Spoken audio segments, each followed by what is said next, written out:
Prime Minister John Howard and former Treasurer Peter Costello have criticised the Albanese government's financial management, warning Australia's deteriorating budget bottom line and escalating debt could put the nation's credit rating at future risk. Not that Jim Chalmers will tell you that. The Treasurer told us the worst is behind us. Joining me now is Chief Economist and co-founder of macro business, Leith Van Onselen. Leith, good to see you. John Howard and Peter Costello right. Is the budget out of control? Yeah, certainly it's a worrying situation, Danica. So the December mid-year economic and fiscal update that was released a few weeks ago, that projected that Australia's headline budget deficit will cumulatively be $233 billion over the next 4 years, and that's a $34 billion deterioration on the May budget.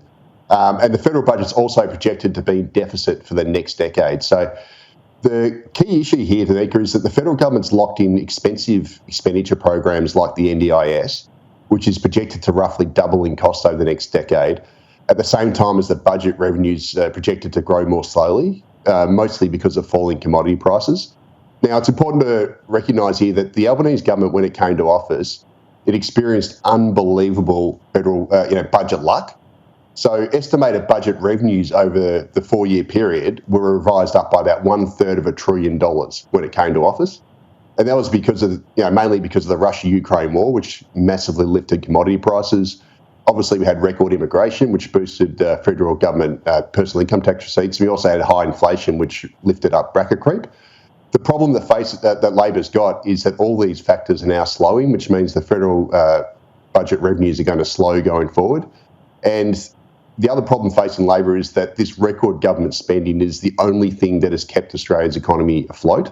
So public spending's accounted for 70% of Australia's GDP growth since the Albanese government came to office. Public spending's also driven nearly all of the nation's jobs growth since the end of 2022. Meanwhile, the private sector economy is in recession, and that's the main problem. So I think the federal government's about to learn that running a tax and spend economy is only viable when you have growing revenues through, good luck, but that those rivers of gold are now running out. Yeah, and as I said, it puts to shame Jim Chalmers' comments that the worst is behind us, Leith, which brings me to my next question. Where does that leave us this year? Yeah, so the deteriorating budget position basically means that neither side of politics will be able to go to the next election with very expensive promises and bribes. And I think they're going to need to provide a credible story on how they're going to get the budget back into control. So whether that's Labor or Liberal, they're going to have to provide us with a credible story on how they're going to fix this federal budget deficit. Absolutely. And speaking of Labor's answers to inflation, they seem to be actually spending more, aka doing the exact opposite of what is required. And as of today, cost of living measures come into force. That includes an increase in youth allowance, wage increase for aged care workers, and a number of other measures. Realistically, though, Leith, how far will these measures go, and what will it do to inflation? Yeah, so this is an ongoing theme here, Danica. So Labor's approach throughout its term in office has been to basically band-aid over policy failures with subsidies. So we saw it with the rental market, where Labor increased rental subsidies to offset the rental crisis that it effectively, caused through excessive levels of immigration. We've also seen it in the energy market, where Labor's basically doled out subsidies to paper over the federal government's own failed energy policies.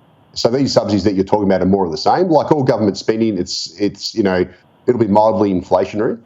And the reality of the situation, this is the unfortunate reality here, Danica, is that we have a burnout economy at the moment. So the Reserve Bank has got the foot on the brake, trying to slow the economy down, trying to reduce inflation, and also lower interest, to allow it to lower interest rates. Meanwhile, the federal government's pumping demand via record public spending, and this excessive spending is basically preventing the Reserve Bank of Australia from cutting interest rates. So ultimately, what we need here is we need genuine policy action and cost of living, and not just band-aids and policy gimmicks, which is what we've gotten. Wouldn't it be great to have some tangible solutions? Now, we have a serious housing crisis in this country, as we know, and CoreLogic's daily dwelling value index results for last year are in, showing that home prices ended the year in negative territory. Leith, what does this mean? Yeah, so what it basically means, it means that gravity is finally catching up with the housing market. So most commentators, most observers, including myself, we all expected home prices to fall when the Reserve Bank of Australia, began aggressively increasing interest rates.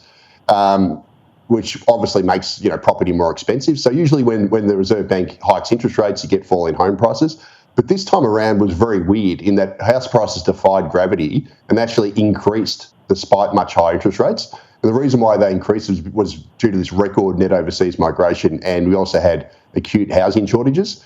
But now that net overseas migration is slowing and stock levels are now rising again, we're basically getting that the high interest rates and poor affordability are now pushing prices lower. So realistically, home prices are probably going to continue to fall until the Reserve Bank of Australia cuts interest rates sometime this year. All right, well, we'll be standing by to see how that all goes. Leif Van Onselen, good to chat. Happy New Year. Thank you very much for joining me on the show this evening. Yeah, thanks, Danica. Happy New Year to you too.